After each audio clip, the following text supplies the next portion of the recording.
And I now reconvene the regular council meeting for Monday, December 8th, 2025. Before we get underway, we'd like to acknowledge that this council meeting is being held on the homeland of the Tanaka people.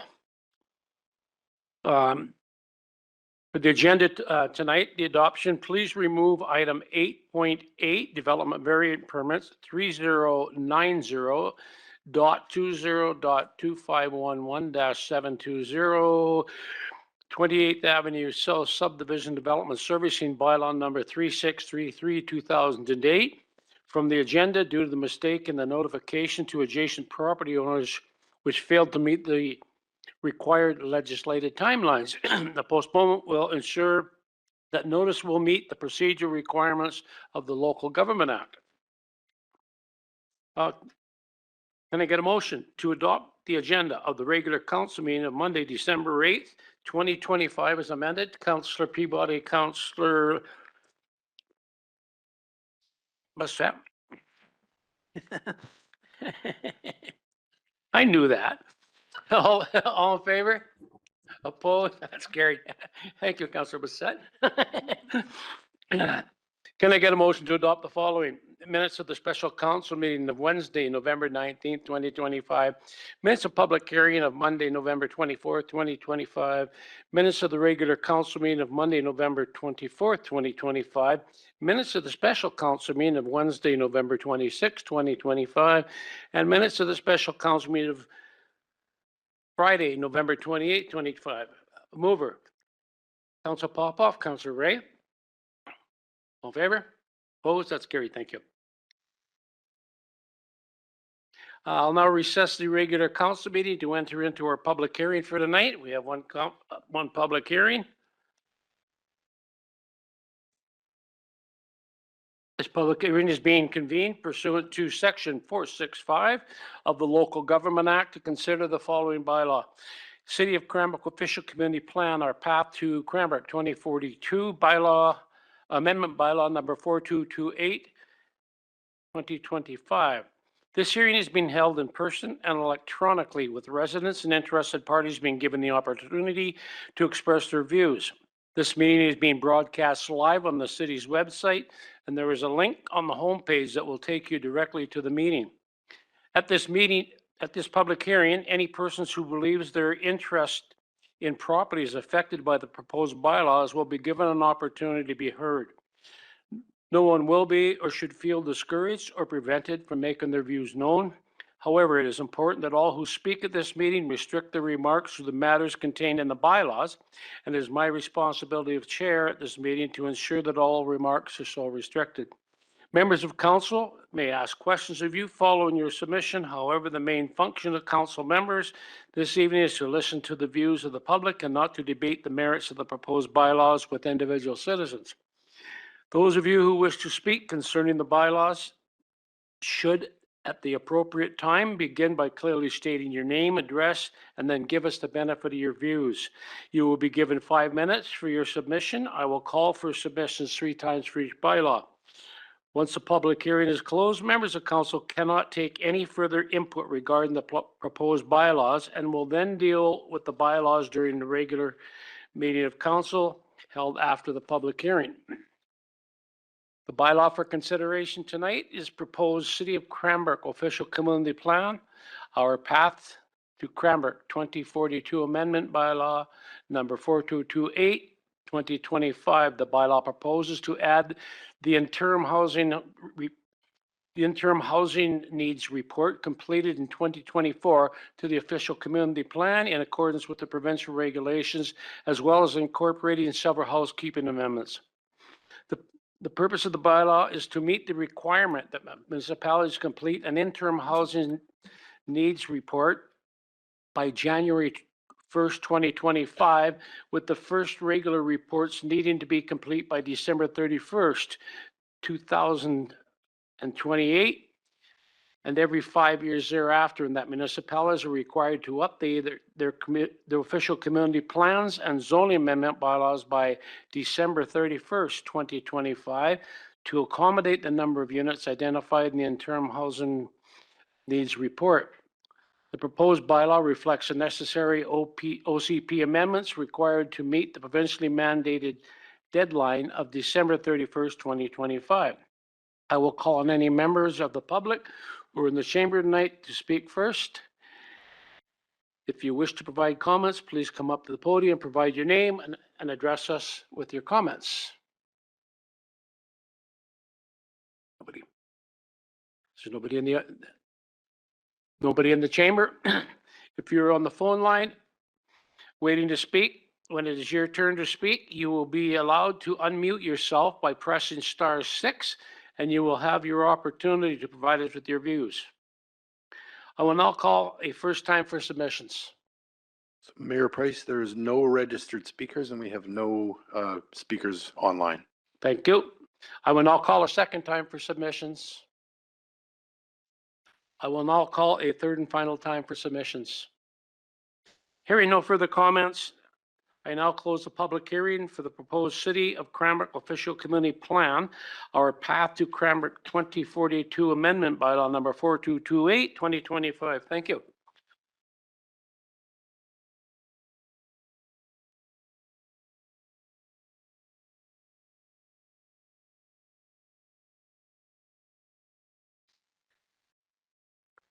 I will now reconvene the regular council meeting for Monday, December 8th, 2025. We'll move into bylaws. The first bylaw for consideration tonight is from the Engineering Development Service Department regarding zone amendment bylaw number 4221, 2025 for median density to high density amendment for the BC Builds project. Can I please have staff provide a brief overview for council's benefit? Good evening. This application is presented to you this evening. It's for the adoption of the medium to high density rezoning for the BC Builds project. The OCP that was needed to facilitate this rezoning was adopted a couple meetings ago, and MOTT has finally provided sign off for the zoning approval. Is there any questions or any reminders for the application? Thank you, Santana. Can I get a motion that council adopt City of Cranbrook Zone Amendment Bylaw number 4221, 2025? Mover, please. Councillor Stetsky, Councillor Blissett. Discussion? All in favor? Opposed? That's carried. Thank you. Next bylaw for consideration is from Finance Department regarding Waterworks Amendment Bylaw number 4223, 2025. This bylaw is before council tonight for first, second, and third reading. We have Charlotte on hand to give us an overview of this. Thank you, Mayor. Staff are proposing a 50 cents per month increase to the water utility user fee from $26.50 to $27 for 2026. The water utility user fee is budgeted to increase 50 cents a month again in 27 and 28. These increases have been planned for since 2021 when fees were last increased, effective January 1st, 2022. The 5-year financial plan at the time held water fees at $26.50 per month for 4 years and then planned for increases in 26, 27, and 28. Also in 2021, planning for the treatment of drinking water was underway. UV disinfection along with either bulk hypochlorination or on-site generation of sodium hypochlorite instead of chlorine gas were being discussed. Staff were anticipating additional operating costs within the next 5 to 7 years, depending on the timing of the project. Out of that, a new senior utility operator has been added to the Waterworks team in 2026 to prepare for the onboarding of the UV facility. This, in addition to additional operating costs that will need to be worked into the Waterworks operating budget once the UV facility is closer to being operational, will require further adjustments to the fee. Thank you, Charlotte. Can I get a motion that council give first reading to Waterworks Amendment Bylaw number 4223, 2025? Mover, Councillor Ray, Councillor Popoff. Discussion. All in favor? Opposed? That's carried unanimously. Thank you. Can I get a motion that council give second reading to Waterworks Amendment Bylaw number 4223, 2025? Councillor Graham, Councillor Stetsky. Discussion. All in favor? Opposed? That's carried unanimously. Thank you. And can I get a motion that council give third reading to Waterworks Amendment Bylaw number 4223, 2025? Councillor Stetsky, Councillor Bissett, discussion, all in favor? Opposed? That's carried unanimously. Thank you. The next bylaw for consideration is also from Finance Department regarding sanitary sewer rates amendment bylaw number 4224, 2025. This bylaw is before council for first, second, and third reading as well. Can I have Charlotte give us a brief overview of this report, please? Thank you, Mayor. Staff are proposing a $1 per month increase to the sanitary sewer utility user fee from $23 to $24 for 2026. This increase is to keep up with inflation. Effective January 1st, 2024, the monthly sanitary sewer fee was increased from $20 to $23. This increase was to begin funding the desludging reserve. There are no further increases planned for the monthly sanitary sewer fees in 2026 through 2030 5-year financial plan. Can I get a motion that council give first reading to sanitary sewer rates amendment bylaw number 4224, 2025? Mover Councillor Popoff, Councillor Ray. Discussion. All in favor? Opposed? That's carried unanimously. Thank you. Can I get a motion that council give second reading to sanitary sewer rates amendment bylaw number 4224, 2025? Councillor Blissett, Councillor Stetsky. Discussion. All in favor?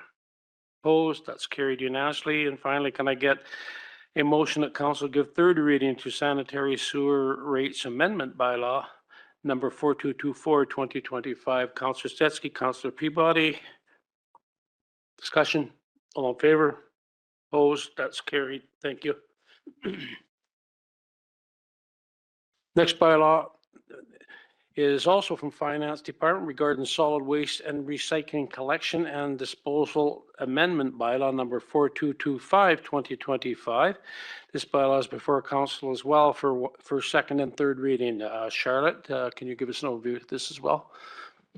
Thank you, Mayor. So there are two components to this. There's the collection fee and the landfill fee. So the 2026 increase for the collection from $9.50 to $10.50 per month is primarily to address the impacts of inflation. And the 2026 increase in the landfill component from $10.50 to $12 per month is to address the increased landfill requisition from the regional district. One final comment, these three utility bylaws represent the fees that the citizens who have access to those services pay. So the total monthly utility fees, water, sewer, garbage collection, and landfill increase proposed for 2026 is $4 across all of those, resulting in an increase from $69.50 per month to $73.50 per month. Thank you, Charlotte. Can I get a motion that council give first reading to solid waste and recycling collection and disposal amendment bylaw number 4225, 2025? Councillor Ray, Councillor Popoff. Discussion. Councillor Stetsky. Thank you, Mayor. So the landfill fee, we don't have any control over that. Is that what the regional district charges us? Councillor Stetsky, that's correct. Thank you. Further? All in favor? Opposed? That's carried. Thank you. Can I get a motion that council give second reading to solid waste and recycling collection and disposal amendment bylaw number 4225, 2025? Mover, please. Councillor Stetsky, Councillor Ray. Discussion. All in favor? Opposed? That's carried. Thank you. And finally, can I get a motion that council give third reading to solid waste and recycling collection and disposal amendment bylaw number 4225, 2025? Councillor Blissett, Councillor Stetsky. Discussion. All in favor? Opposed? That's carried unanimously. Thank you. The next bylaw for consideration is also from Finance Department regarding water frontage tax amendment bylaw number 4226, 2025. And this bylaw is also before council for first, second, and third reading tonight. Charlotte. Thank you, Mayor. So the proposal is to increase the water frontage tax per taxable meter from $13 to $15. Water frontage taxes are imposed on land or real property within the city that is capable of being connected with any water main, whether or not the parcel is connected with such water main. Water frontage taxes support annual water fund debt payments and the contributions to the Water Capital Reserve. So the reason for the increase is the additional debt that's coming on board in 2026 through to 2028. The total new debt, this is without the water treatment facility that's sitting out in 2030. The total new debt is $37,665,000 with total annual debt payments of $2,248,220. Can I get a motion that council give first reading to water frontage tax amendment bill on number 4226, 2025? Councillor Popoff, Councillor Graham, discussion. All in favor, opposed, that's carried. Thank you. Can I get a motion that council give second reading to the water frontage tax amendment bylaw number 4226, 2025? Councillor Blissett, Councillor Stetsky, discussion. All in favor? Opposed, that's carried. Thank you. Can I get a motion that council give third reading to the water frontage tax amendment bylaw number 4226, 2025? Councillor Ray, Councillor Graham. Discussion. Councillor Stetsky. Thank you, Mayor. It's more a general request, but at some point, of course, as we proceed through all of our various budget meetings, finish up this year and going into next year, at some point, I'd like to just see a summary sheet of all of the cost increases that we've approved that our taxpayers will be looking at before we make our final decision on tax rates in the spring. Councillor Stetsky through Mayor Price, yeah, we'll bring that. Thank you. All in favor? Opposed? That's carried. Thank you. And the final bylaw for consideration is from Engineering and Development Services Department regarding the official community plan amendment bylaw number 4228, 2025 for the interim housing needs report. This bylaw is back before council tonight for third reading and adoption. We have, oh, no, I'm sorry. Can I get my, no, we'll move on. Can I get a motion that subject to council's consideration of public input received up to and including the public hearing of December 8, 2025, council give third reading to City of Cranbrook official community plan, our path to Cranbrook 2042, amendment by law number 4228, 2025. Councillor Stetsky, Councillor Blissett, discussion. Oh, sorry. All in favor? Opposed? I'm winging it. Can I get a motion that can I get a motion that council adopt the City of Cranbrook official community plan, our path to Cranbrook 2042, amendment bylaw number 4228, 2025. Councillor Blissett, Councillor Ray. All in favor? Opposed? That's carried. Thank you. Okay. Moving into reports. The first item of new business tonight is the 2026 regular council meeting dates from the Corporate Services Department. Can I get a motion that council approve the following 2026 regular council meeting dates? January 12th, 2026, January 26th, 2026, February 9th, 2026, February 12th, 2026, February 9th, 2026, March 23rd, 2026, April 13th, 2026, April 27th, 2026, May 11th, 2026, May 25th, 2026, June 8th, 2026, June 22nd, 2026, July 13th, 2026, July 27th, 2026, September 21st, 2026, October 5th, 2026, November 9th, 2026 will be the inaugural meeting, and November 23rd, 2026, and December 26th, December 7th, 2026, which will be the organizational meeting. Can I get a mover, please? Councillor Ray, Councillor Popoff. Discussion. All in favor? Opposed? That's carried. Thanks, guys.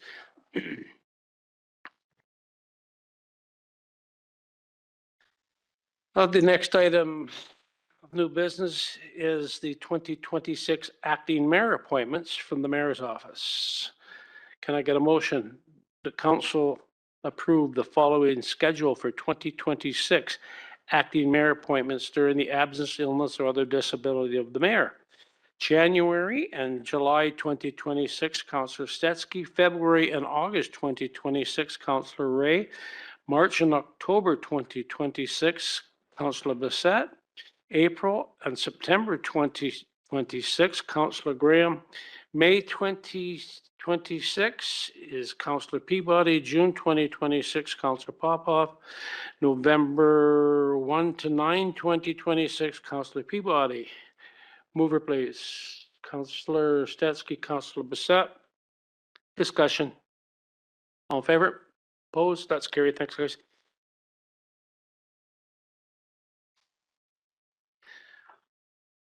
The next item of new business is the 2026 council committee appointments from the mayor's office. Can I get a motion that council appoint as non-voting members Councillor Wesley Graham and Councillor Annette Ray as council representatives to the Advisor Planning Commission for a term expiring at the inaugural meeting in November 2026. Mover, please. Councillor Stetsky, Councillor Bissett. Discussion. All in favor? Opposed? That's carried. Can I get a motion that council appoint Councillor Wayne Stetsky as representative of council to the Cranbrook Public Library Board for the term expiring at the inaugural meeting in November 2026. Mover, please. Councillor Popoff. Councillor Ray. Discussion. All in favor? Opposed? That's carried unanimously. Can I get a motion that council appoint Councillor Mike Peabody as representative of council to the Cranbrook History Centre Board for a term expiring at the inaugural meeting in November 2026. Mover, please. Councillor Stetsky, Councillor Bissett. Discussion. All in favor? Opposed? That's carried. Can I get a motion that council appoint Councillor Mike Peabody as representative of council to the Cranbrook and District Chamber of Commerce for a term expiring at the inaugural meeting in 2026. Councillor Ray, Councillor Popoff. Discussion. All in favor? Opposed? That's carried. Thank you.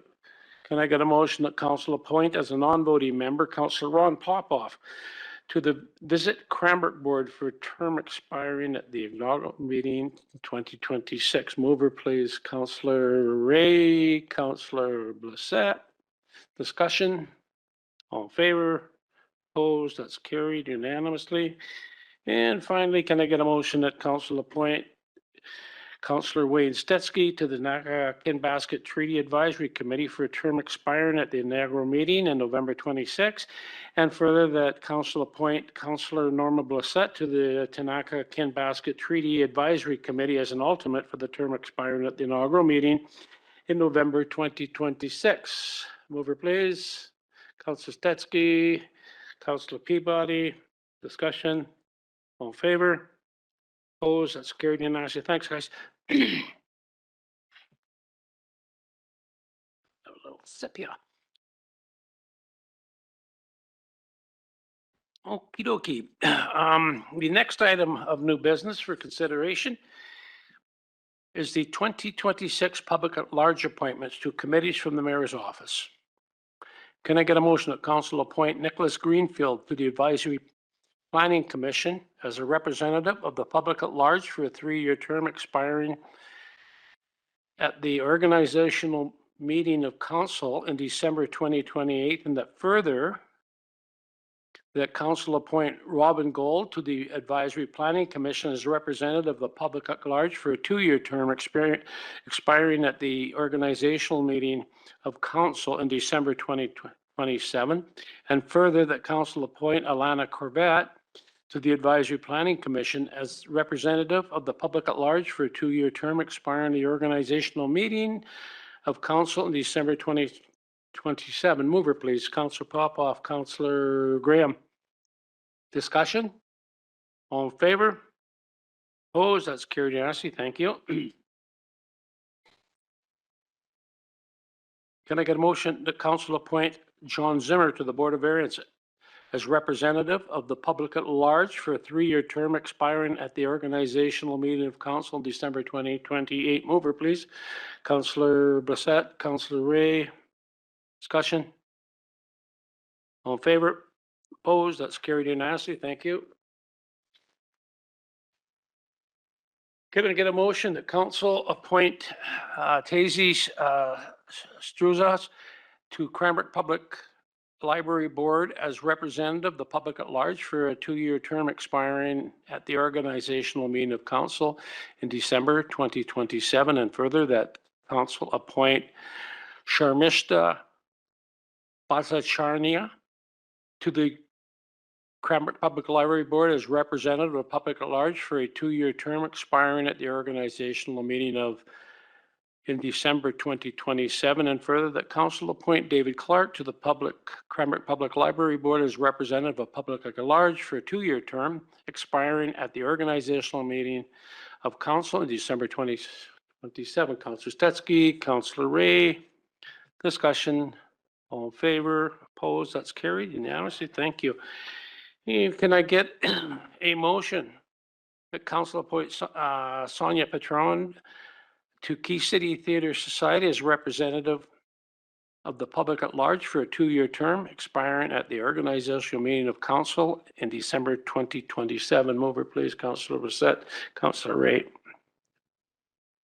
Discussion? All in favor? Opposed? That's carried. Thank you.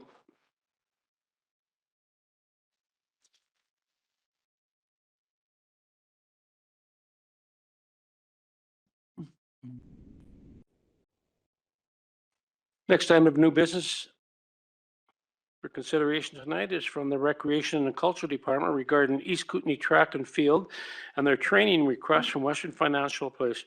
Can I please have staff provide a overview of the report? Do we have Trevor on hand for that? Good evening, Mayor and Council.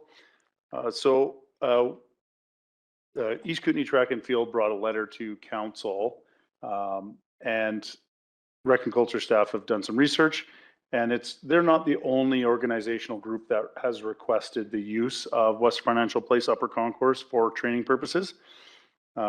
Traditionally, the answer has always been no. It's a walking track. It's a single-purpose resource. The upper warm viewing room at the Memorial Arena was used previously by groups like minor hockey and figure skating.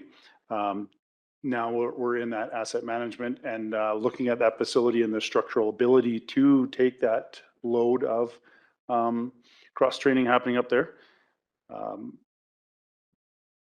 This happens regularly.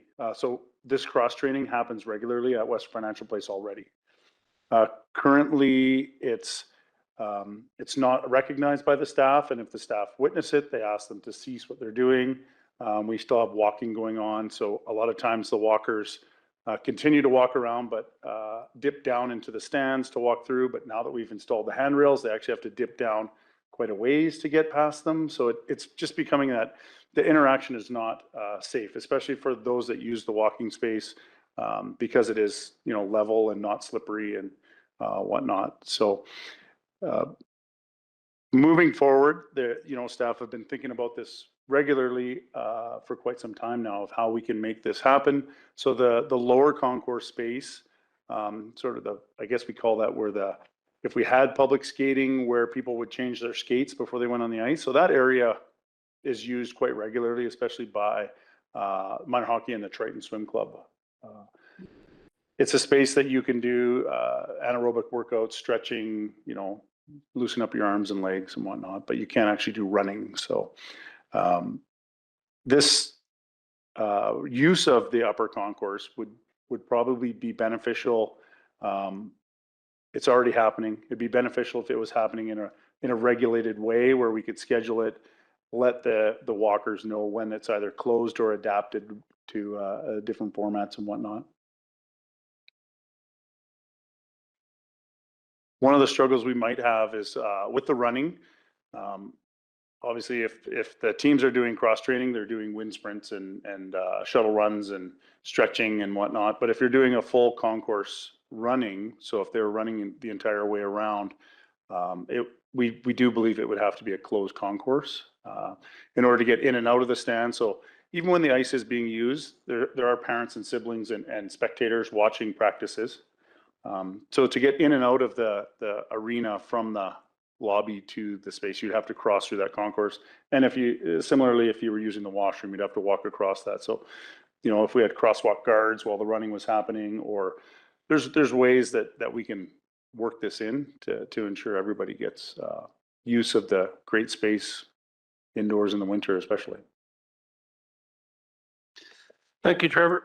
Can I get a motion that council direct staff to make an amendment to the Recreation and Culture Fees and Charges Bylaw number 4197, 2025 to include provisions, regulations, and fees for use of the upper and lower concourse spaces at Western Financial Place? Mover, please. Councillor Popoff, Councillor Peabody. Discussion. We'll start with Councillor Graham on the end, then Councillor Popoff. Yeah, thank you. I'm excited to see this move forward and progress. I think it's something that we can easily accommodate, especially with the hours that they are looking at. And I would also maybe put the onus on them just to provide the whatever is necessary for if there are parents watching an early morning practice, if there is running. Like, I don't think it has to be an overly scripted staff thing. I think in good spirit they would be able to manage that if somebody's running around that area, just like tell someone to stop so they don't get hit. So I think just monitor that, but I don't think it has to be super heavy-handed, and I think it's a good use of the facility. Thank you, Councillor Popoff. Yes, thank you. With respect to track and field, I also understand that it's grade or age 8 to 18, so it's the school kids. So it would be utilized twice during the week in the afternoon. So hopefully that's a quiet time when other things aren't occurring, and maybe once on a weekend. But it should be a quieter time, I think. And you probably had that conversation with the organization. So yeah, I'd like to see it happening if we can make it all work. Thank you. Further, Councillor Ray, probably go around the table. Yeah, Great. Thank you, Mayor.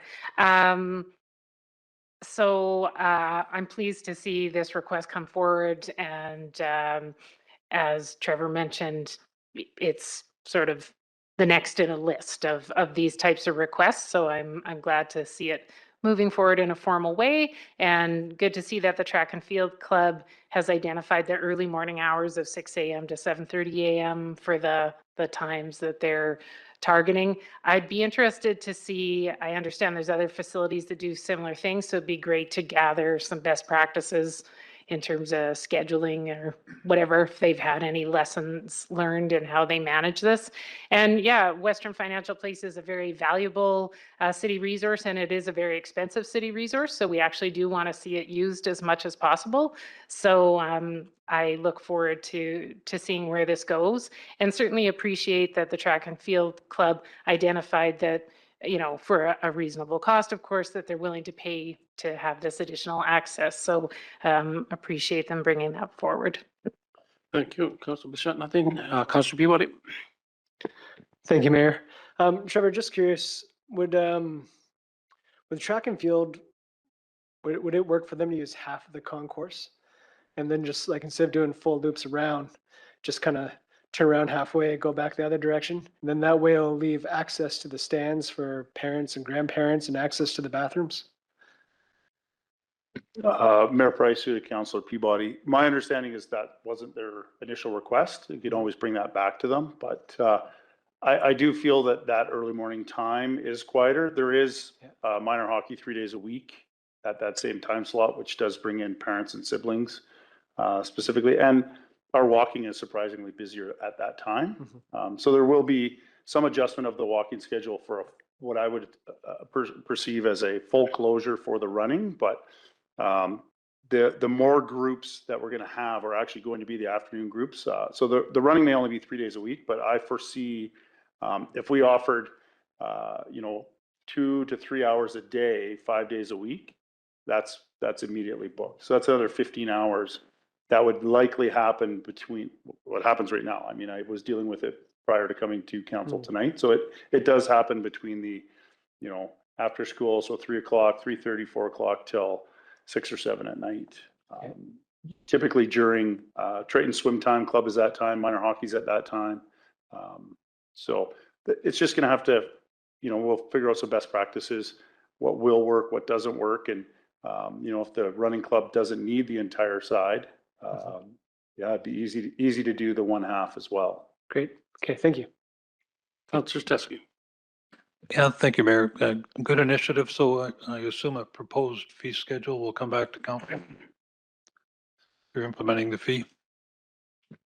Mayor Price to Councillor Steske, that is correct. It will be a bylaw amendment that will come in the new year with this. Yeah, thank you for this, bringing this, Trevor. Certainly it's timely and appropriate. If we've got activities going on down there that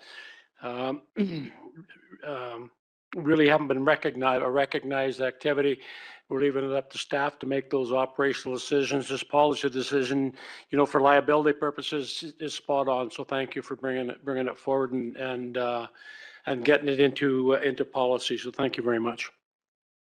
Anything further, council? All in favor? Opposed? That's carried. Thanks again, Trevor. Next item for new business is from the Finance Department again regarding permissive property tax exemption policy number 40-53. And Charlotte's going to handle this one again. Charlotte? Thank you, Mayor. So in October 2019, Council approved the City of Cranbrook permissive property tax exemption, at that time numbered policy 40-550. The city's permissive tax exemption framework continues to evolve. There are several areas of the program where changes are being considered. Some of those areas will require deliberation of council's priorities. Staff have developed recommendations for several changes that will be easy to implement and do not need a deeper evaluation of the program. Procedure amendment number 1, that council approve amending the annual budget cap to 0.9% of the current year's tax levy. So last week we had a discussion about whether or not, the long language of 1% of the prior year tax levy less the road dedicated tax, whether or not that could be replaced with something a little tighter. And that is basically 0.9% of the current or prior year's tax levy. It varies a little bit depending on which program, whether it's the permissive tax exemption program or the grant program, and it depends on when when the applications are being considered.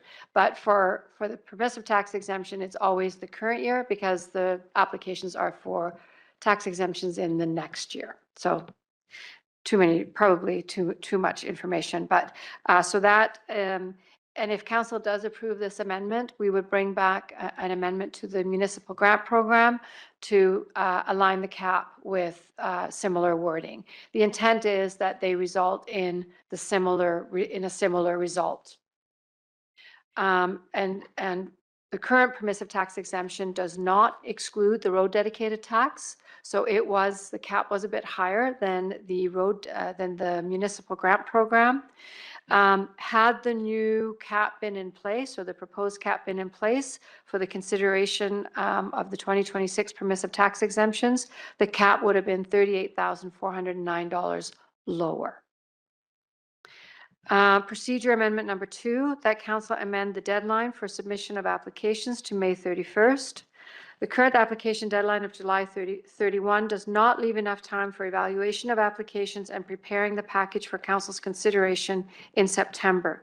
An informal survey of permissive tax exemption application deadlines confirms that a late spring deadline is observed by many municipalities. An earlier deadline is expected to benefit the applicants as well. Many organizations struggle with the July deadline as staff are on vacation or office hours are reduced.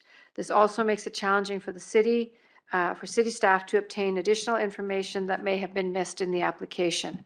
Staff are recommending that the policy be amended to reflect an application deadline of May 31st. Procedure amendment number 3, that council amend the term of the permissive tax exemption from 1 year to 4 years starting in 2028.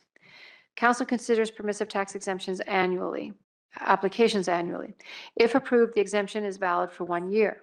Staff are proposing that the city transition to a 4-year cycle, starting with the application submitted in 2027. The change has 2 primary benefits. A longer term will provide budgeting surety for successful applicants, and it will reduce the amount of time applicants, city staff, and council spend on the annual process. Permissive tax exemption bylaw must be adopted by October 31st. There's a table in the report that shows the proposed transition from 1 year to 4-year terms. So in 2025, this year, we looked at applications for 2026. Those are 1-year terms. Council has approved those or has approved the list. Next year, in the fall, Council will again consider applications for a 1-year term for 2027. And then in 2027, which will be the first full year that the new council will be in place, the consideration would then be for 4 years for a term of 2028 to 2031. And then it just goes on to reflect when the next intake would be. Successful applicants will be required to complete an annual declaration confirming that there have been no changes in their not-for-profit status, ownership terms, stated use, legal description, and other information that relates to their permissive tax exemption. Council will consider applications received mid-cycle only if there is room available under the funding cap. Applications approved mid-cycle will be harmonized with the current tax exemption cycle. If council moves to a 4-year cycle, the application of the cap will need to be further modified as both the cap and the assessed values of properties change every year. The most likely solution will be to invoke a cap only in the first year of each cycle, and for any mid-cycle applicant, this decision would be deferred until a later update. Procedure amendment number 4, that council amend the policy to restrict an exemption based on the number of months an organization delivers its primary service or like substitute service to the public. The policy would be amended to restrict the permissive tax exemption for organizations that are not delivering their primary service or a like substitute service for the full taxation year.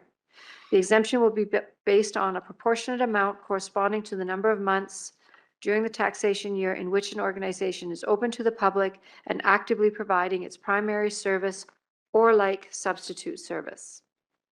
In addition, there are a few housekeeping items in this amendment. So the policy has been renumbered. The policy has been reformatted into the policy and procedures model adopted by council a few years ago. And a late applications clause has been added. And the amendments discussed in this report are proposed to be effective January 1st, 2026. That's it. That's it?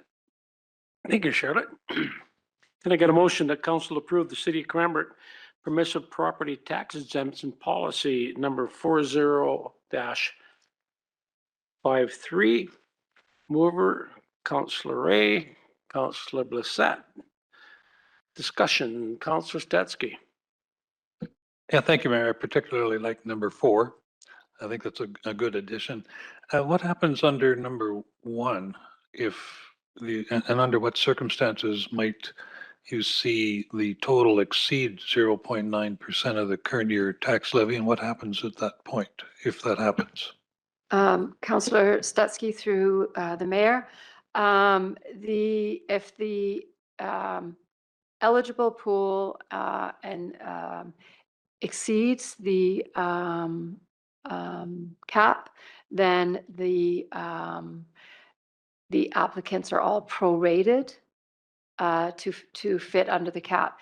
It's a little bit tricky, and we ran into this when we first implemented the cap, because at the time we also had city-owned properties under the cap, which meant organizations that had always received a permissive tax exemption, a 100% tax exemption, suddenly had to pay a 15% of their taxes. So we came back with a subsequent amendment that then excluded all city-owned properties from the cap. So that's why further wording is required when we bring those back to council. But to answer your question, the amount of the permissive tax exemption would be prorated for the applicants, and that again, those that prorating does not affect properties that are owned by the city and leased out to organizations. Thank you, Mayor. Councillor Ray. Sorry. Just thank you very much to management for your work. These are really important improvements to this policy. And one of them includes, looking at the 4-year cycle and noting that that will allow us to make more effective use of our staff time. And I think that's really important because our staff time is actually an invaluable resource. And so I think these kinds of efficiencies are really important. So thanks to the team for bringing this forward. Yeah, thank you for that. Further, council? All in favor? Opposed? That's carried. Thanks very much, Charlotte. Great work. Next item of new business is from Fire and Emergency Service and Engineering and Development Services Departments regarding single egress stairwell policy number 70-04. We have Scott and Mike on hand to give us a brief overview of this report. Yes, thanks. I'll start tonight. Through the mayor's chair to council, we wanted to bring forward some clarifying direction for city staff to address a single egress stairwell change to the BC Building Code that happened by a ministerial order in August of 2024. So back 2 summers ago, the province brought in a ministerial order to enhance what they thought was some of their building and housing development processes and policies across the province through the building code. The changes brought forth were done quite quickly and without a lot of the national building code standards and review processes happening prior to. Across the board in British Columbia, the fire chiefs are kind of consistently supporting, pushing back against the single egress stairwell policy due to the safety concerns. And I just want to talk briefly about some of those things tonight with council. So in the ministerial order, the province allows for the limited use of single egress stairwell design in buildings up to 6 stories with a number of other limitations on them. Currently in any building more than 2 stories in height, we require 2 means of egress. So a hallway with stairwells at either end, like a hotel or an apartment building, is what we normally have done. And this, looked upon by the building and development community, as an incremental change to the building code. It's a fundamental difference in how we operate in the fire service to keep our community safe and to keep our staff and our firefighters safe as well. And so the small change that the building world went through in 2024 impacted the fire service greatly, and our voice is not being well heard across the province right now. And so this is becoming an issue in communities everywhere because we've designed fire services to meet what the buildings were. And now that they're changing, we don't have fire services that exist to address those risks. And I feel very strongly that the risk that a single egress stairwell design in a community of our size is unmitigable and foreseeable life safety risk to the population. And so I feel very strongly as a fire chief that I need to advocate on behalf of the citizens for the life of these buildings, that we shouldn't be encouraging them until we have the fire department resources in the community that could deal with that. The only community in North America I know that's dealing with it currently and has those resources would be providing 30 full-time firefighters in 4 to 5 apparatus within 4 minutes of the alarm coming in. That's Seattle. The city of Vancouver is currently pushing back. All the major urban centers in the Lower Mainland are pushing back on this policy, other than very specific local areas that they think they can supply that type of resources. But certainly a city the size of Cranbrook, with the resources that we have, we're not meeting those requirements that are very clearly laid out under the firefighting assumptions in note A3210 of the BC Building Code. And so there are expectations that are clearly written for fire prevention, fire suppression, and egress support, which we do not resource our fire department towards at this point. And until we do, I don't believe this is a safe path forward. Working with Mike's team at Engineering and Development Services, I also found very passionate pushback against this type of policy because it's a blanket policy to support the city's need for housing. And I really appreciate the Engineering and Development Services pushing on this issue in terms of supporting housing development and doing that, but recognizing that doing it in a safe manner is the appropriate fashion. And so we've put together a policy with both departments at the lead here, which is not common for council, but we did it together to bring something that kind of met the needs. And this is a small in scope type policy, but it will limit the approval through development staff of these single egress facilities. You're good. Thanks, guys. Can I get a motion? The council approved the City of Cranbrook single egress stairwell policy number 70-04 based on the recognition of available fire department resources in support of our engineering development services staff in delivering predictable, safe, and timely development services, pardon me, to our community. Mover, please. Councilor Popoff. Councilor Peabody. Discussion. Councilor Popoff. Yes, thank you, Mayor. So I'm just curious, I fully support this. Are we getting any inquiries by the development community for single egress stairwells? Councillor Popoff through the mayor. Yes, we've had a couple inquiries, and that's why we've really wanted to be proactive with this policy, because operationally we're comfortable with making this decision because, you know, safe housing is a part of providing housing. And that's something that's really critical. So I think we've had 2 inquiries to date with some plans that were being worked on. The intention of the policy is now, you know, should this policy be adopted, we can be really proactive and ensure that it's not just an operational reactive decision that the City of Cranbrook has made this as a policy decision. We can be proactive with everybody in the development and building community, architects, and we can make sure that they understand that this is the city's position and that they don't spend any additional time and resources on something that we know is not acceptable, so we can most efficiently and effectively get them to the type of development that we can approve and work with them to deliver their projects. That's Mike. Councilor Graham. Yeah, thank you. I guess the question I would have on this is, at what point are they like the engineers and the architects that designed this, and the province that put it in? Like I can't see them putting it in just because. So I'm curious about where it will go into the future, because in other jurisdictions across the world it's quite common. But maybe it's a height thing. Like I'm just curious, as we build better buildings, better sprinklers, better fire separations, at what point does some of this stuff become a consideration for this and for a community? Like how do we say at this point, yeah, we're not interested because of where we need to go, but at what point do we trust engineered controls and architectural design, which is all part of the process of risk mitigation?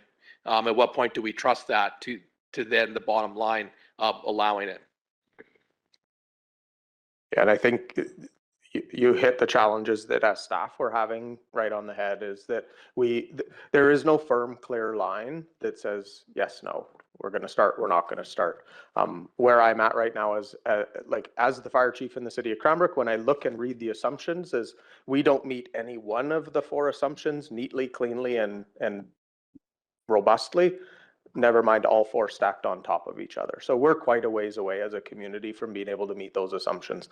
The engineering, the design features that are put in the building code to try and make buildings more livable and to increase the housing supply were put there basically with the intention of meeting the engineering solutions on occupancy.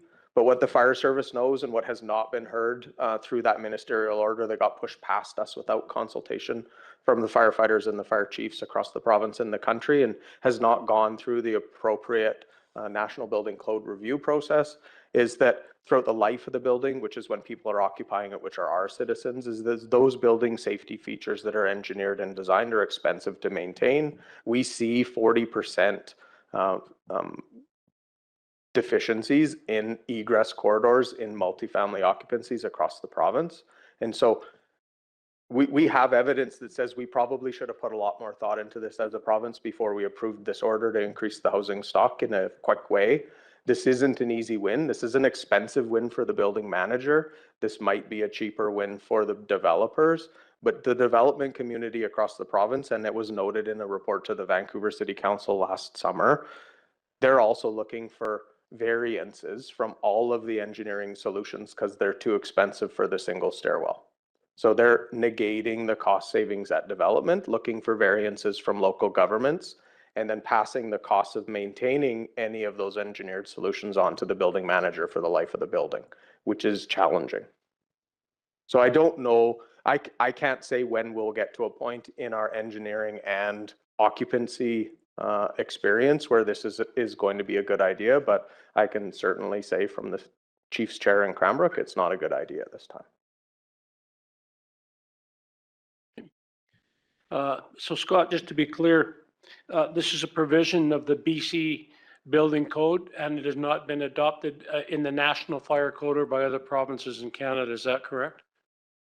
Yes, that's correct.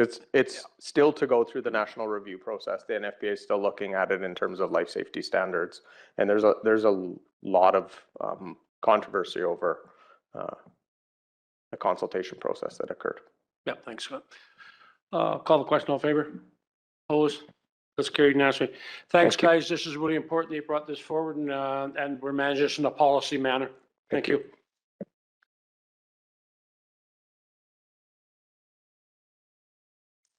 The next item of new business is from Engineering Development Service Department regarding Wildstone Development Area Future Access. Mike is on hand to give us an overview of this report.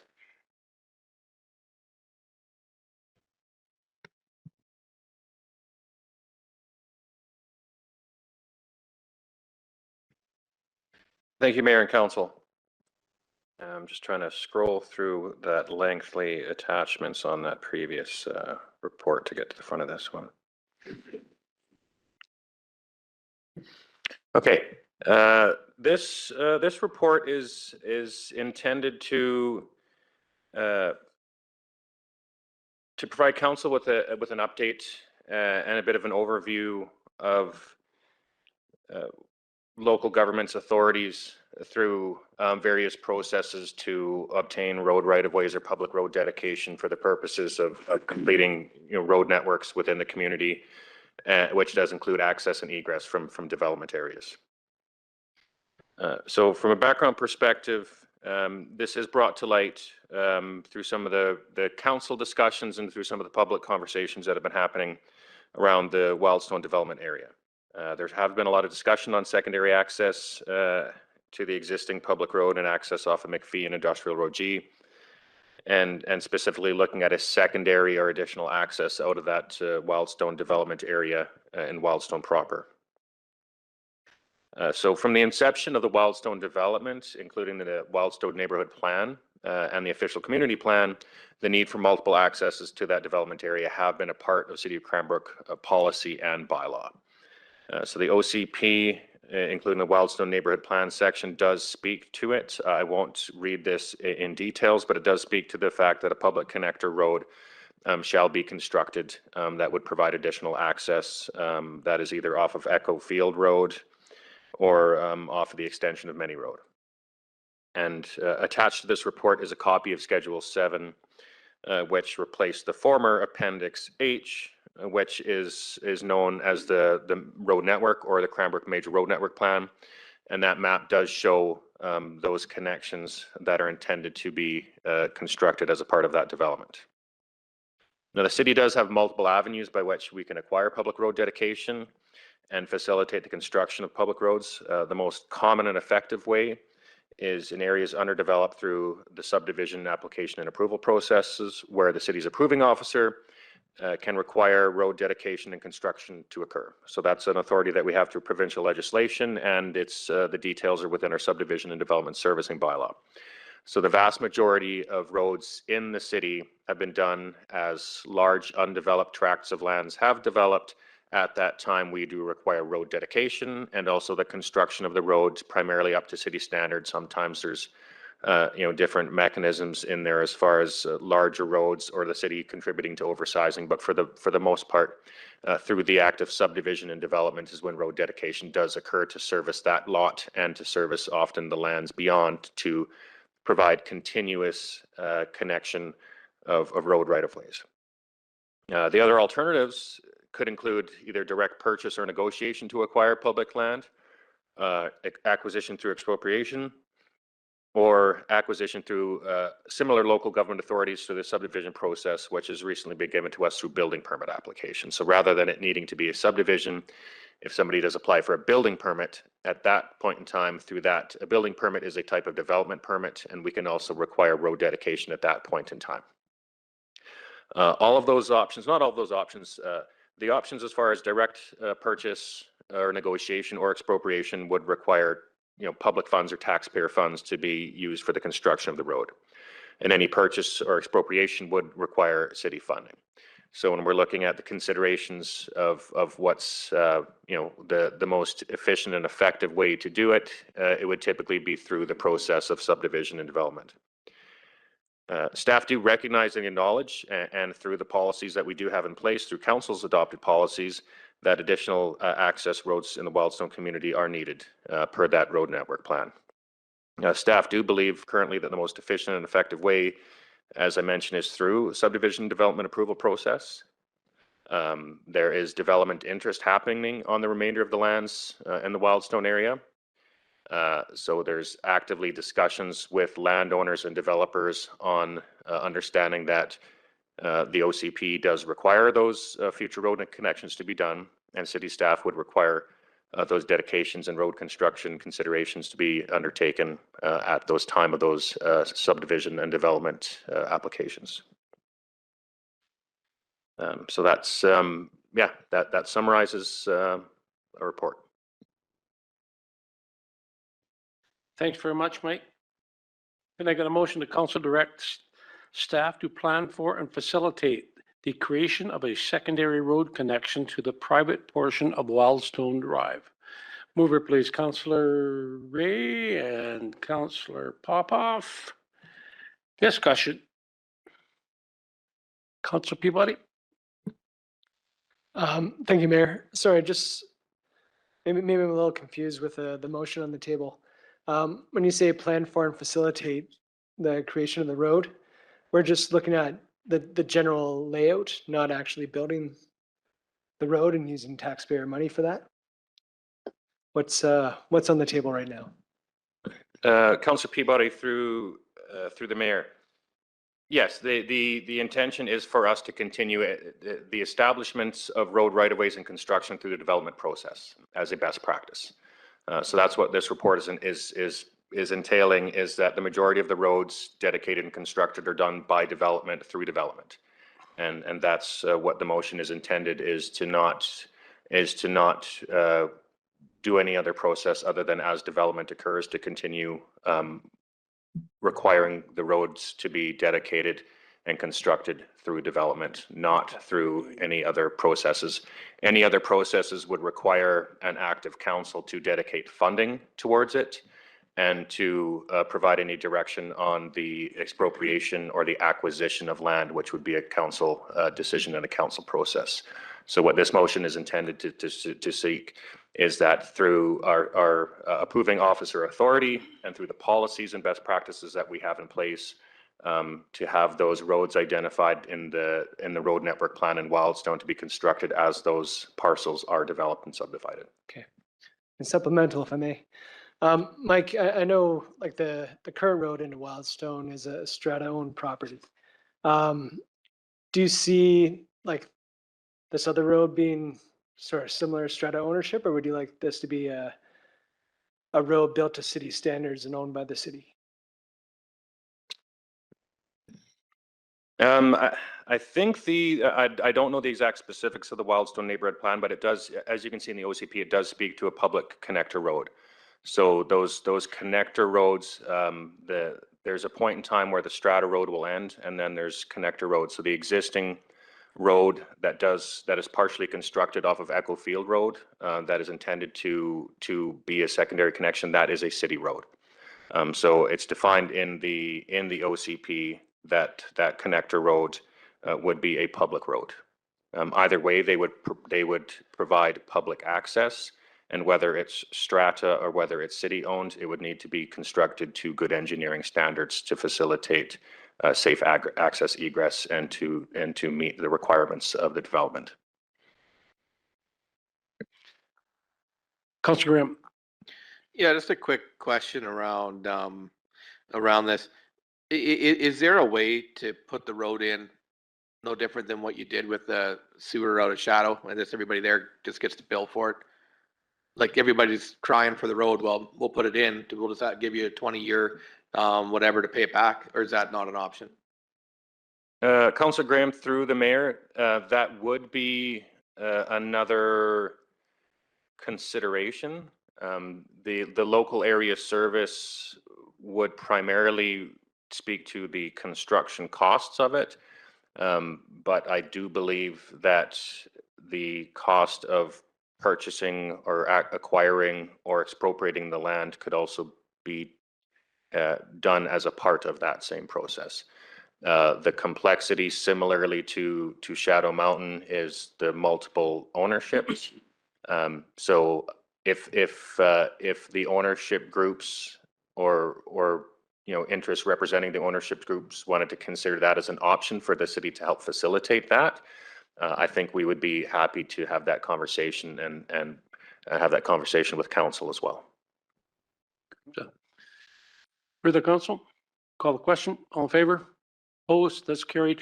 Mike, thanks very much for bringing this report forward, and I want to thank your staff. Council certainly heard, a number of concerns from the residents of Wildstone, and I would say within a week or two, your staff had been working on, trying to find, provide or facilitate, resolutions or ways of mitigating the concerns that were brought forward. So thank you very much for acting so quickly on this. Next item of new business for consideration is also from Engineering Development Services regarding funding agreement, Cranbrook Archives Museum and Landmark Society. Charlotte's on hand to deal with this one. Oh, no. Oh, I'm sorry. Darren. Thank you. Thank you, Mayor. So on March 10th, 2025, Council directed staff to create a streamlined agreement with a 3-year term and 2 renewal options for 3 years each, and also to provide a simplified funding agreement. So just some key changes I'll highlight is we removed quite a handful of onerous caveats in the fee for services, like hours of operation. There is excessive reporting obligations, requests and conditions that just created administrative burden for the History Center. So this agreement makes it simpler and more collaborative. Just a couple of points I'll put out, so all the cards on the table for council is the outstanding loan to date of the current bridge loan is $116,000, and that's as October 1st, 2025. Some highlights on the new agreement is a 3-year term with 2 renewal options for 3 years, an annual payment of $120,000 to the society, $14,000 annually redirected to the city for the bridge loan payment. There's an annual operations report, so council will still see a report once a year from the History Center, and included in that is an annual asset management report. So just in summary, this new funding agreement shifts from a fee for services to a funding agreement, reducing complexity while maintaining accountability, and it supports the Cranbrook Tourism Center in developing as a tourist destination and event venue. So with that, I'll open the floor to Mayor and Council. Sorry. Can I get a motion that council approve the funding agreement between the city of Cranbrook and the Cranbrook Archives Museum and Landmark Society for a 3-year term from January 1st, 2025 to December 31st, 2027, with two 3-year renewal options, subject to approval by the city council and the Cranbrook Archives Museum and Landmark Society, and authorize staff to finalize and execute all required documents. Mover, Councillor Stetsky, Councillor Ray. Discussion. Councillor Peabody, Councillor Ray. Thank you, Mayor. Darren, just curious, has the Kamal board and management, have they had time to review this, and do they have any concerns? Councillor Peabody, through the mayor, no way, at this point, they have not had a chance to review this. We've been in contact with them over the course of time, but no, they haven't seen the final draft. Okay. Typically with agreements like this, funding agreements, would that be an important step for, just in case they have any concerns, to bring it forward before we vote on the final version of it? Yeah, I'm not sure what the regular procedure is here. Council Peabody, it's a great question. You know, at the time when council gave direction, March 10th, to look at streamlining the agreement, there was an opportunity then, at least from our point of view, we were given pretty clear marching orders on what we had to do, and we did accomplish that. So yeah, I'm happy with how the process was, if that's the question. Councillor Ray. Thank you, Mayor. Although it's been a while, based on my recollection, I do recall we had a lengthy presentation from Kamal at the time regarding this agreement. And I, from my recollection, I believe this is consistent with the direction that came from council. So I'm pleased to see that this is, yeah, I think a much more functional agreement, simplified. It's a unique situation, of course, that council became involved with this loan, but I think this gives us a clear path forward to wrap that up. This is marked as a draft, and so I don't know if we have time to also, following the meeting, make a small correction. It looks like 3.2 C and D are the same. So it looks like we just have a little duplicate clause in there. But I will leave that with you to have a look at. In terms of Kamal's year end, is their year end March or the calendar year? Do we know that?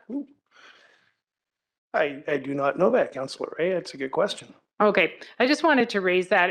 Like, I think the reporting is okay, but it's just something to keep in mind, right? Because some nonprofits end their year end into March, whereas some run on the calendar year, some have different times as well. I think the reporting will be fine for them. I just want to raise, yeah, the reporting might not, depending on what their year end is, the reporting might not exactly line up with their year end. But I think we're just looking for regular, like a schedule for updates. So I think it's fine as is. And yeah, I'm pleased to see it come forward.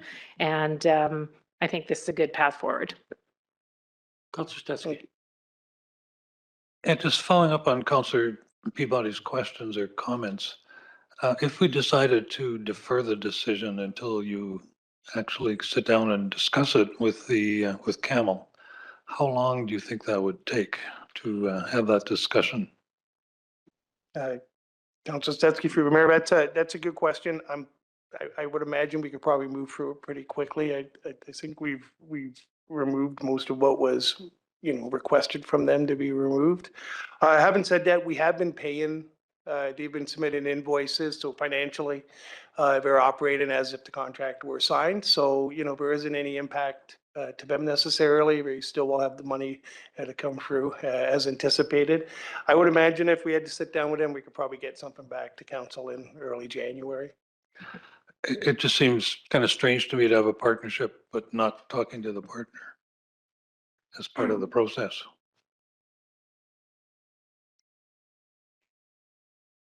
Those people, or Councillor Papa. Yes, thank you, Mayor. So as we all know, Camel operates 2 physical locations, one in town and one out of town. This agreement and the finances, and I didn't read the specific wording, but there's language in there that strictly provides funding and expenditure of our funding for the in-city property and not the out-of-city property. And how do we track that? Councillor Popoff, yes, there are clauses in the contract that clearly state wherever money is to be spent. We don't get into the details of exactly what, but it is quite clear in the contract that it is meant for operations of the History Center in Cranbrook, and actually makes note of not to be used for other activities. So yes. I got a question for Charlotte, I guess. Charlotte, how many years left on that loan payment at this rate are we looking at? Mayor Price, at least the 9 years. I think there's a small residual amount left over.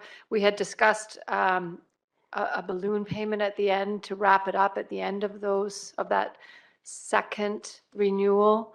And I don't believe that's been, did that get embedded into the contract? With the, yes. Yeah, okay. So 9 years. Sorry, 12 years. 2034, sorry. Oh, yeah. No. No, there's $116,000 left. I'm sorry, there's $116,000 left on the Yep. debt, and they're paying $14,000 a Okay. year. So Yeah, just that was my under next 10 question, years. 14. Yeah, Is that so- $14,000? Page yeah. 4 of the report Yeah. sets it out. Yeah, Page so this, 4. so this, the term of the agreement plus the renewals should just about wrap it up. Yeah. So, I guess in effect, you know what, we get an annual payment and then out of our payment, so we're paying off the loan, we're paying down the loan. That's reality.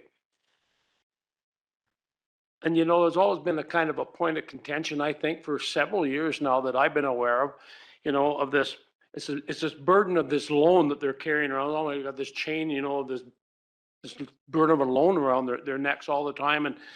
And 2034, that's so out there for something. Isn't there a better way we can negotiate that to cut back and, pay the loan off and then let's start adjusting whatever they need going forward? I just think it's almost crazy to draw something out to this extent. Thoughts, please? Yeah. Mayor Price, so was it last year? They actually brought in $130,000 and paid half the loan off. So that did happen. We had been much more, the term had been much contracted originally in the original repayment plan, 5 years, for example, to pay it back. They just couldn't. So to contract it beyond this 9 years is probably just going to result in ending where we ended up previously. Okay. No, I appreciate that explanation. Yeah. Thank you. Councillor Peabody? Thank you, Mayor. I would like to just make a motion to defer this to the next council meeting. The Camel does have a board meeting in December. It just gives the board and the directors time just to review it, and just safety's sake, if there's any small things that need to be changed, it gives us an opportunity to change it before we vote on the final version. So Councillor Peabody's got a motion to defer. Seconder, Councillor Stetsky, discussion? Councillor Ray? Thank you. I'm in support of this motion. I think let's err on the side of caution and slow down slightly and connect with the History Center on this. I am very glad that this came forward. I think it's just a good example of when we wait this long to bring the agreement forward, it's hard to remember what all our discussions were. So I think we probably hashed around lots of these details back in March, but it's like we're getting close to a year. It's pretty hard to remember. So I think in future, right, when we have these kinds of things, if we can just try to bring them back more quickly so everybody kind of remembers the details of the discussion that happened, I think would just be helpful. Further discussion? All in favor? Opposed? That's carried unanimously. Thank you.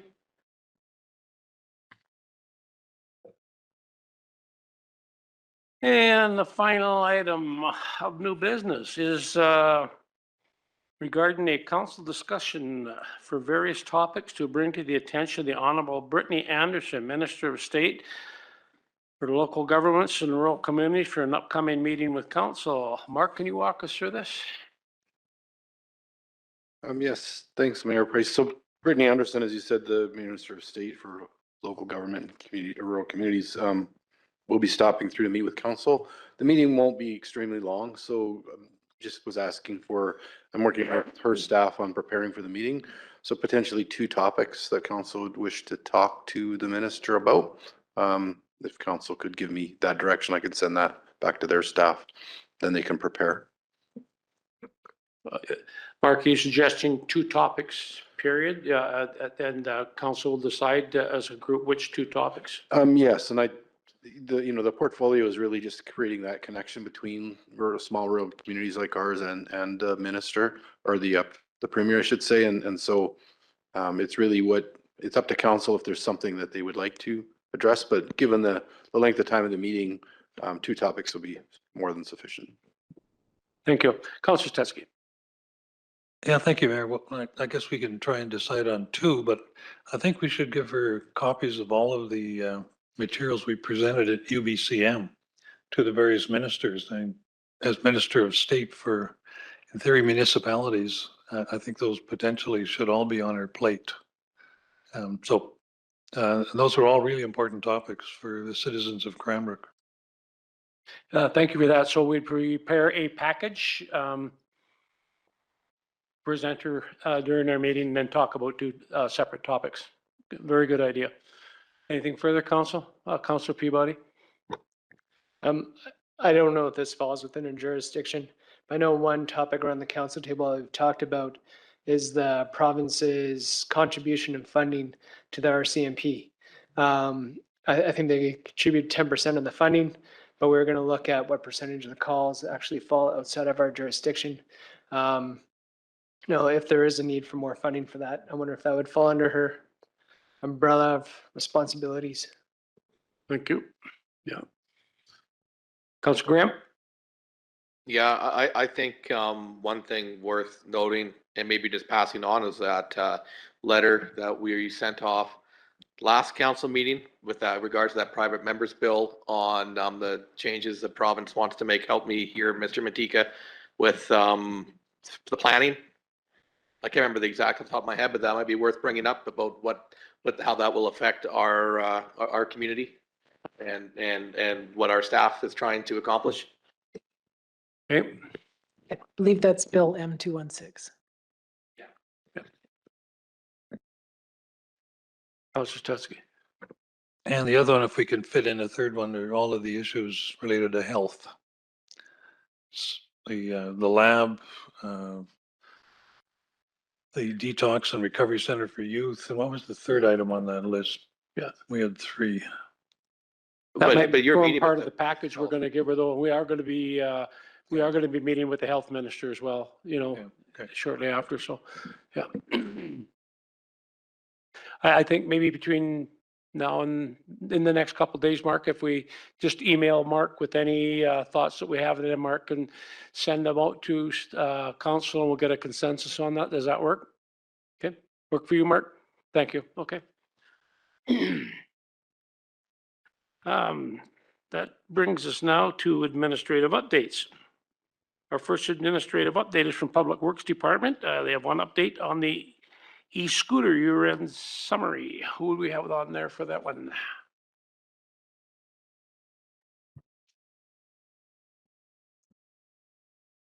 Thank you, Mayor. Floor is yours. All right. Good evening, Council. So last month, Bird Canada provided staff with a year-end update on Cranbrook's e-scooter pilot program. This year was the 2nd season of the program, and it ran from April to November this year. While community e-scooter usage remained steady, overall ridership and total distance traveled in 2025 saw a slight decline compared to last year. Total rides were up 3%, and the average rides per rider were up 30% compared to 2024. Meanwhile, total unique riders were down 20%, and total distance traveled was down 10% compared to 2024. Safety and compliance remained within the program targets. Approximately 10,300 car trips were replaced this season, resulting in about 4.6 tons of saved CO2 emissions. Additionally, Bird Canada was thrilled to sponsor and participate in the Active Transport Summit this year, providing tours of Cranbrook and along the Rails to Trails in Kimberley. Looking ahead to 2026, Bird Canada plans to introduce a local operations partner model to improve the 311 response times, and they will also focus on a more meaningful community integration and data-driven operations. The pilot program will begin again in the spring of 2026, and the Bird Canada 2025 market report is attached.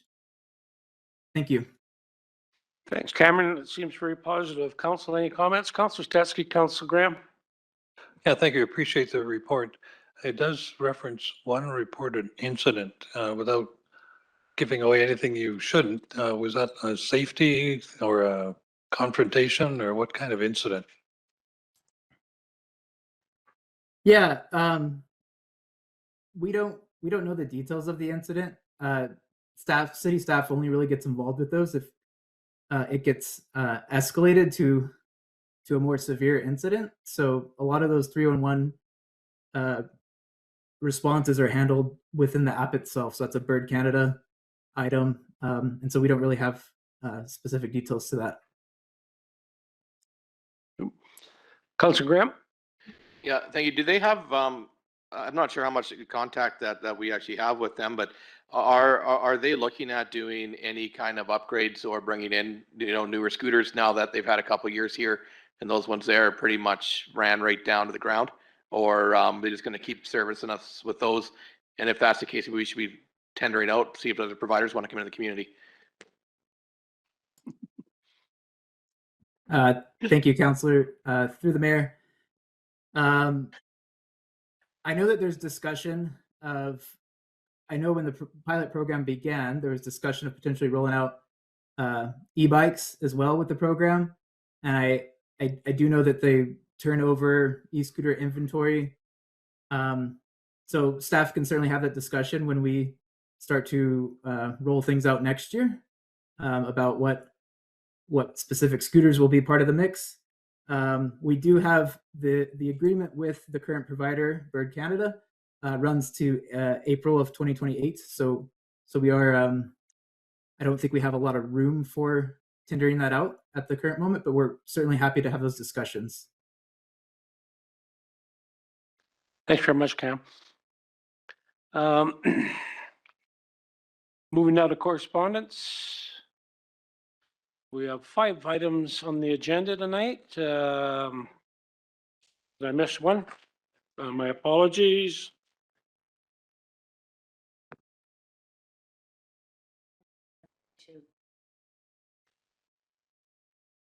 Oh, I'm sorry. This is from engineering. Regarding development activity in 2025, my apologies. Can I have staff please provide a update on this? Thank you, Mayor.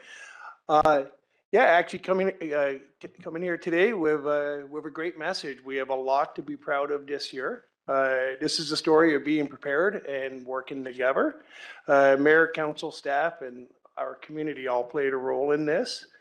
I guess to get to the gist of it all is we have exceeded our all-time best year this year, on pace to perhaps break over 100 million for building permits for the year. It really is a phenomenal number. Building permits went from 37 million in 2024 to 93 million in 2025, 151% increase. Revenue growth, building permit revenues went from 280,000 up to over $1 million in 2025. And future projections indicate similar positive development throughout 2026 and 2027. When I look around the room here, a lot of us have been a part of this for well, at least before 2020. So, this is, again, a story about being prepared, about staying united and staying focused. You look at the OCP work and the downtown revite and all the different projects and plans and things we've done over the years, and we are benefited from it. So success isn't by chance. It's a result of preparation, teamwork, and a shared vision for Cranbrook's future, and future is looking bright. Thank you. Councillor Graham. Yeah, thank you.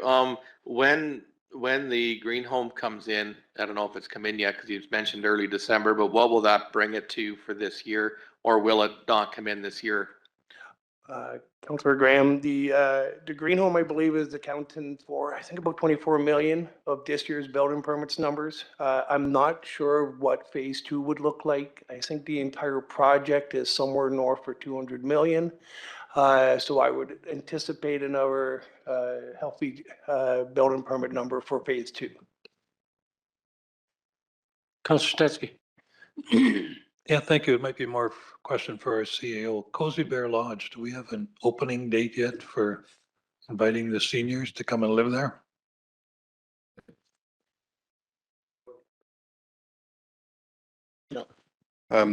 Councillor Stetsky through the mayor. Sorry, I don't have that off the top of my head with where that's at. BC Housing. I believe there were some modifications and some scope changes to that project, so we can seek an update on that when we do bring forward a more detailed sort of year-end wrap-up in January or February.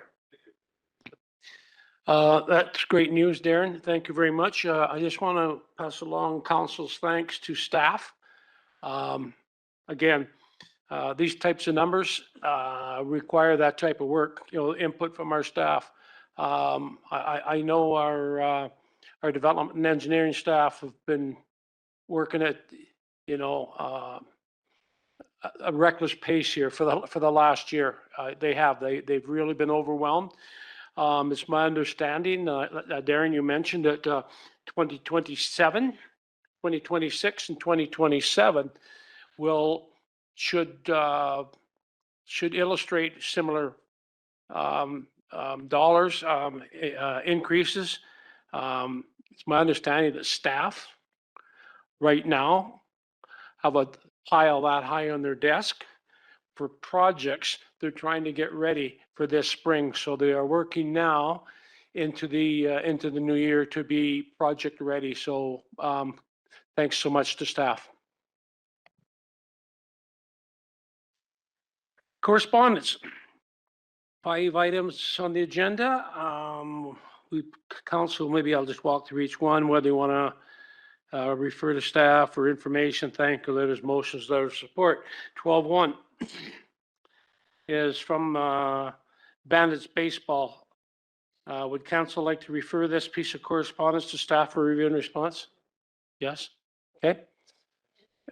Comment, Councillor? Yes. What's that? Thank you. I just want to say I appreciate that the Bandits have taken the initiative and written this letter. I live near there, but I wasn't aware of, the drug activity that they're talking about and the needles, et cetera. So it just, this highlights to me the importance of when there are issues that people do take the time to send letters and let us know, because I would say we need to get bylaw on this, and that we also need to work with our social service director, to work with community groups to help, solve this issue, because it does require the community to address this. So I appreciate the letter, and hopefully we can take action on this sooner than later.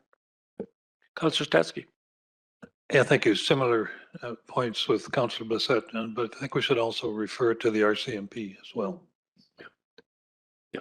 And again, yes, thank you for the Bandits, the way they approach this very professionally, and that's the appropriate way to deal with these types of issues. We know that most cities in Canada are experiencing these types of problems. There's 2 ways to deal with these problems, in a professional manner, trying to deal with them appropriately, or, throw it out in the community and just make the problem worse. So thanks so much for the Bandits for that. Next up is correspondence from the Minister of State for Community Safety and Integrated Services, Property Crime and RCMP. Would you like to receive this piece of correspondence for information? Councillor Tetzke. I do think staff though should follow up with the people recommended. I'm just a bit disappointed that it kind of punts it to what looks like other staff in the government ministry, but I think we should follow up with Evelyn Coleman and Verdrana Kovic. Okay, thank you. Next is correspondence R&D Hammond regarding Cranbrook Rotary Way donation. Potential thank you letter in order, Council. Councillor Tetzke. Oh, sorry, I'm sorry, Councillor Popoff. You sure it's not Councillor Ray? Okay. It's late. Ha, ha. Yes, thank you. So I think for the correspondence back to the Hammond family, and also just to let council aware, not only will the Rotary Club be utilizing this $20,000 for the signage and maybe a few other works, but we're doing an extensive review right now of what deficiencies there are throughout Rotary Way, throughout the city, and we're going to be sharing some information through our club president back to council and staff on what those deficiencies are in anticipation of the upcoming Ready Grant process, so that that kind of consideration can be going forward. So maybe some ongoing correspondence both with the Rotary Club and thank you. Thank you. Hammond family. So council, just a show of hands of interest in sending the letter to the Hammonds. Yeah, thank you. Next is correspondence from Spirit of the Rockies on qualified donee. Councillor Ray. I just need to recuse myself from this item if there's any action to be taken. Okay, thank you. You may. Yes, we will have a motion on that, I think. We've dealt with this one in the past.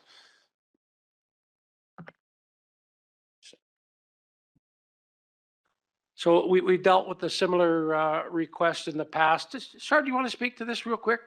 Yeah. Sure. Thank you, Mayor. So we definitely bounced around. Do we need to do a report? We've done a report twice in the past for exactly this. And it essentially allows the city to be the charitable organization that essentially is qualifying for the loan. So no, we didn't do a report, but I think that there was a resolution sent forward, which would have been exactly the same resolution we would have done on the other report. So it allows the society to access grants from the foundation. Yeah. Thanks very much, Charlotte. Can I get a motion that council receive the correspondence from Missy Bazange, Chair, Spirit of the Rockies Society, dated December 2, 2025, regarding city qualified donee for 2026 Community Foundation of the Kootenay Rockies grant application, and further that the council approve the request from the Spirit of the Rockies Society that the city be the qualified donee on the society's application to the 2026 Community Foundation of the Kootenay Rockies. Mover, please. Councillor Popoff, Councillor Bassett. Discussion? All in favor? Opposed? That's carried. Thank you. Good, Lynette.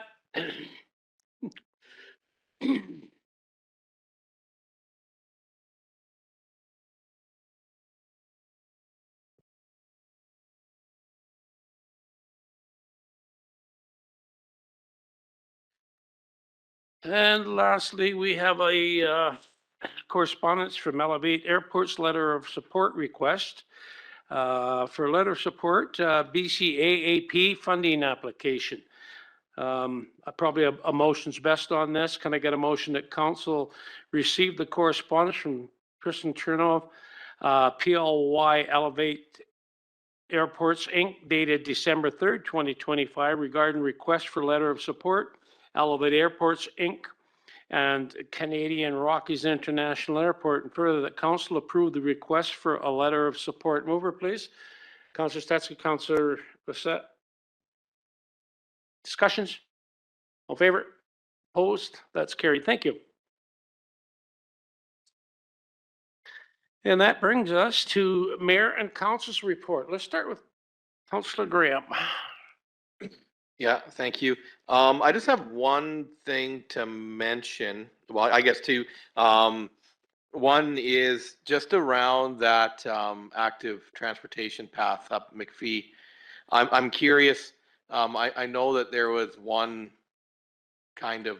I look at Mark because he lives up there and sees it. There's like this one little weird thing, that notation that kind of shows it's a path. But with the current, with snow and everything else, I've been watching people drill that curb because you're coming, you got to turn, and they're just smash into that curb and then going. I wonder if there's a way that we can get a marker somehow it fixed to where the curb actually juts to the road, because I've seen it. I've almost done it just because it's with the way the snow is, you're now plowing right into that curb. So I do see that as a bit of an issue. I'm not sure if it's something that we can address, but I just wanted to bring that up.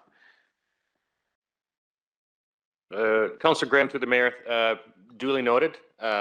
Perhaps a secondary installation of the same type on the curb would be helpful. We'll just take a quick look and make sure that that it's a practical solution that people will understand and acknowledge. But I do understand what you're seeing, and we're always ready to be flexible to accommodate what drivers need. Yeah, no, for sure. Cool. That's great. And then had a good hour and a bit ringing the bells for Salvation Army in the mall. So that was fun time there, and it's great to see people still donating and tapping their cards because they don't have cash anymore, but you can tap. So yeah, that was fun. Thank you, Councillor Popoff. Thank you, Mayor.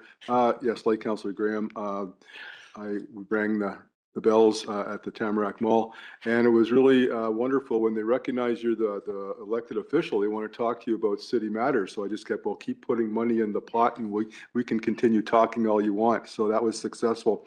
Also, Councillor Peabody and I, we attended, but the first downtown business associating meeting since COVID hit. So the DBA has taken a bit of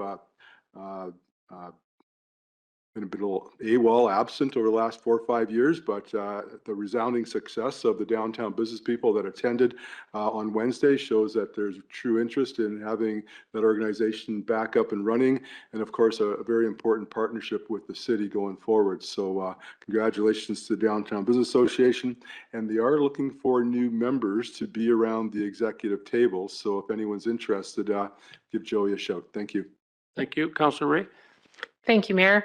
I'm not sure if we've mentioned this already at a council meeting, so at the risk of repeating myself, I just wanted to highlight a couple of citizens in our community who've been recognized. So Bob Wedham was recognized posthumously as the Citizen of the Year at the Chamber of Commerce Business Awards, and I just wasn't sure if we'd mentioned that at a council meeting, and we may have. So pretty appropriate tonight. We were talking about Kamal and the History Center, which of course Bob was key in. Also the community forest and rails to trails, and the love of trains and birding and many things. So I just wanted to remember Bob Wedham as an example of how to be an involved and contributing resident and citizen. And along those same lines, if I can wear two hats at once, the Community Foundation of the Kootenay Rockies recognized Tony Bork as our Community Volunteer of the Year. And that's from the Knights of Pythias Endowment Fund, and the Knights of Pythias Hall was right here by City Hall where the parquet is now. So Tony is, I think I can say, I don't think he'll mind, he's an octogenarian, and he's a very busy volunteer multiple times a week with the Cranbrook Food Bank, with the Healthcare Auxiliary, and with the Key City Theatre. So congratulations to Tony as well. He's showing us how it's done, and stay active and continue to contribute to our community. Thank you. Councillor Bissett. Well, and just looking forward to participating in the Lions Club Light Up this coming Sunday night, where they take the buses around town and look at the lights, and also have snacks back at the Eagles Hall, and followed by the holiday train with the Bare Naked Ladies, which is awesome. Pardon? The band. The band. Oh, sorry. Sorry, I forgot. I skipped over that. Anyways, yes, and yeah, what an awesome occasion. So looking forward to participating in that. Oh, if I had $1 million. Councillor Peabody. Thank you, Mayor. Yeah, just to branch off what Councillor Popoff was saying. The DBA meeting was very well attended. I think when we somewhat disbanded in 2020, there was just 4 or 5 people that would attend the meetings. It'd just be the same 4 or 5 people. And I think there was well over 20 people downstairs of the hideout. And there seemed to be a lot of energy with people wanting to get involved, which is great. So I'm pretty excited to see what the future has to hold for the DBA. Thank you. Councillor Teske. Yeah, thank you, Mayor, and thank you, Councillor Ray, for bringing up Bob and Tony. I'd like to thank the businesses that stayed open on November 28th for late shopping night in downtown Cranbrook. There were quite a few people actually downtown, and for the first time perhaps ever, you could actually roast a hot dog on an open fire on Baker Street, which was pretty unique for the community. And of course, the parade on Saturday. Always amazed at how many people show up for the parade. It was a wonderful hour or so. Yeah, there's a lot of floats this year in the parade as well, longer than usual. Going back to McPhee Road, Theater, when you come off Theater Road, you go up McPhee Road. Had an individual suggested maybe we could put a sign up there on the curb that just says caution, important intersection ahead. There's quite a bit of concern about how quickly the traffic appears coming up the hill when you're coming out of Wildstone. And so it was a request for some kind of signage there, just as intersection coming up, caution. I had the pleasure of ringing the bells for Salvation Army a couple of times last week and a couple more this week. Individual came up to me at Save-On, who spends several months of the year down on the Gulf Islands and watches council regularly from down there. And then they come back and spend the winter here. And her comment was interesting. She said, Wayne, do you ever kind of sit back and look at the council chamber and realize how sterile it is and how sterile it looks? So just going to throw this out there. Because I don't think it costs me a loony to say when I was member of parliament, I invited people to come, local artists to come and hang their art in my office here in Cranbrook. It helped, of course, improve the look of the office and also gave some exposure to local artists. So I don't know if we could work out some kind of agreement with the Arts Council to show some art here in the chamber, but interesting to hear that comment, and I'll just leave that as a thought. Oh, and since this is our last council meeting, other than the budget meeting on Wednesday, I'll take the opportunity for those who only watch council meetings and not budget meetings to wish those who celebrate a Merry Christmas, Happy Hanukkah, and if you don't celebrate either of those, Happy Holidays. Yeah, I don't have much more to add. Everybody has commented. It's a busy season for everybody, families as well, but certainly for council. This time of the year used to be kind of a slower time. It sure seems that December is an extremely busy time for members of council. There's of a lot of responsibility, being out in the public, being at all these events, and that's the fun side of it for sure. I just want to comment on it's interesting. One man's something is another man's treasure type of thing. And how I look in white and how I look in black are two different things. But her look in color and look in black and white. I've looked at the council meetings, and everybody's entitled to their opinion, but I got to defend this a little bit. I'm sorry. I've watched the odd council meeting and things. I am quite impressed by the appearance and look we have. And when I've been on the road, I've often watched meetings in other council chambers around the province. Make no mistake, we have one of the premier council settings that I've seen, certainly that I've noticed, that I've watched, and I've watched many, throughout the, especially for a community our size. a community our size, you know, this is, I think it's a spectacular setting. So, you know, maybe some people think that, you know, we got to be a little more colorful and more adorned with mementos or something. I don't know, but certainly, you know, from my perspective, the staff and the people that were tasked to renovate this chamber, and you know, it's restored to what it once looked like. And we understand, you know, the reasons for the panels and whatnot on here. That is, we've got one of the best sounding chambers, you know, since COVID. You know, that we move forward. If you look at our audio visual, we're absolutely second to none. I've watched a couple of meetings. I don't want to name the communities because they're much larger than we are. And you're going, wow, I couldn't watch that for 10 minutes. The audio's breaking up and the cameras are all, you know. So, you know, I think our staff have done one heck of a job with what we've got here. And, you know, everybody's entitled to their opinion. Yeah. Anything further? Councilor Popoff, one more time. Yes, thank you, Mayor. And I apologize. Councilor Setsky reminded me about the Santa Claus parade. Wouldn't it be great if we teamed up with the JCI who organizes Santa Claus Parade, and the grand finale as the Santa's coming through down Baker at the water tower or whatever, we have some fireworks display just to kind of send off, you know, the parade and Christmas in a good way. So we have a fireworks prohibition during the summer. I don't think we have to worry about that in December. A little fireworks to send Santa Claus in a good way and Merry Christmas. I think it might be a great idea for the next year. Thank you very much for that. And you know that, maybe put that in the suggestion box at City Hall and you could maybe win a prize or something for that suggestion. Yeah. Okay, and with that, can I get a motion to adjourn, please? Councillor Popoff?